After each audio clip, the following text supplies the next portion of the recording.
Okay, Math 10, here are your first two examples for using the ratios 1, 2, square root of 3 that I just showed you in the previous video to find x and y in each one of these triangles. So you are given, first and foremost, a 30, 60, 90 triangle.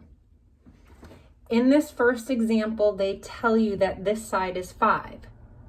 So since 5 is opposite the 30-degree angle, you know you've been given the shortest side. All right, so here's my suggestion on how to use the ratios and proportions. Draw another right triangle that looks just like the one you're given and label it 30 and 60. But I want you to use the numbers that I gave you in the previous video. I said let the side opposite the 30-degree angle have a length of 1. If this side has a length of 1, that means the hypotenuse would be 2 because the hypotenuse is twice as long as the shorter leg. And the longer leg is the square root of 3 times the shorter leg. So you're going to create a 30, 60, 90 triangle with lengths of 1, 2, and square root of 3.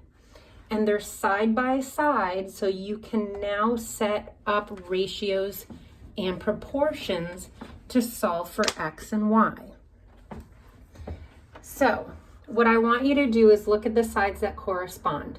So 5 and 1 correspond, y and the square root of 3 correspond, x and 2 correspond. So always start with a pair of corresponding sides that actually have numbers. And if you're going to go from left to right, be consistent. So I'm going to set up a proportion. I'm going to write 5 is to 1. So 5 is to 1 as, we put an equal sign there, x is to 2. All right, 5 is to 1 as x is to 2. So we're going shorter leg to shorter leg, hypotenuse to hypotenuse. Make sure you stay consistent. And you guys all learned in what, 6th or 7th grade, in order to solve a proportion, you cross multiply. So when I cross multiply, I get 5 times 2. 5 times 2 equals 1 times x. And 1 times x is just x.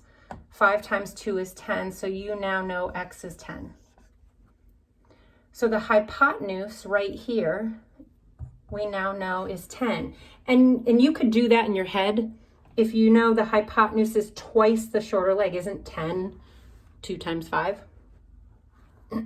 So now, to find y, we can go back and still use 5 is to 1 as y is to the square root of 3. And remember, we're going left to right. Stay consistent. 5 is to 1 as y is to the square root of 3. So I'm going to write y is to the square root of 3.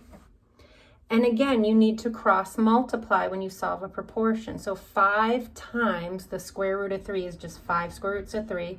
Do not put any sort of 15 there. One of them's under a radical, one's not. So 5 times the square root of 3 is just 5 root 3. That equals y times 1 is just y. So there's your y value. And that's simple because you know the longer leg is the square root of 3 times the shorter leg. And look at 5 times square root of 3. So that's your first example. I want to do the same thing with the second example. But this time, like I said, you want to draw the triangle so they look exactly the same. So when I draw my triangle, I want it to look just like this one. So I'm going to put 30 here, 60 here. And I know the side opposite 30 has to be 1. The hypotenuse has to be 2. Remember, hypotenuse is opposite the 90-degree angle. And the side opposite the 60-degree angle is the square root of 3. So we're going to use these to create our proportions. So you always want to make sure you start off using the sides that both have numbers. So I can say 12 is to 2. Hypotenuse is to hypotenuse as shorter leg is to shorter leg. So I'm going to put 12 is to 2 as x is to 1. Please don't cross multiply if it's not necessary. This right here, you do not need to cross multiply because 12 divided by 2, isn't that just 6? X over 1, isn't that the same thing as x? So stop and think about the problem a little bit before you actually cross multiply. All right, so we now know our shorter leg is 6. Now we have to find our longer leg. You could look at this and say, okay, I know the longer leg is the square root of 3 times the shorter leg, and realize it's 6 root 3. If you're not sure, set up a proportion again.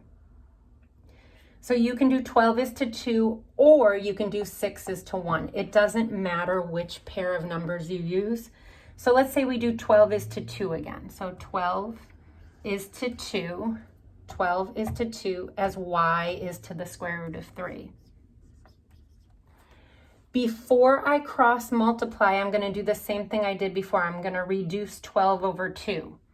12 over 2 is the same as 6 over 1. That equals y over the square root of 3. Now I'm going to cross multiply. 6 times the square root of 3 is just 6 square roots of 3. Bring down your equal sign. 1 times y, isn't that just y?